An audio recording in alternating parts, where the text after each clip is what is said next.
Good morning, teachers. It's time for your Monday Minute. Good morning, everybody. This morning I wanted to show you a couple things in Google Docs. The first thing is the new placement for the highlighter tool.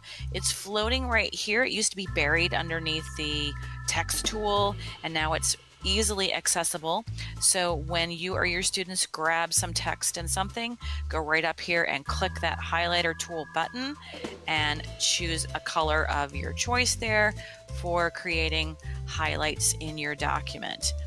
The other thing you might be noticing is that when I select text in a document, this guy over here is the comment tool, and that comes open automatically. And if I'm ready to add a comment to a student's work, I can simply click that, type my comment in. Let's go with something positive for Monday morning. And click that comment button, and when my student opens their document or is working on their document at that time, they will see my comment appear. All right, have a great day, everyone.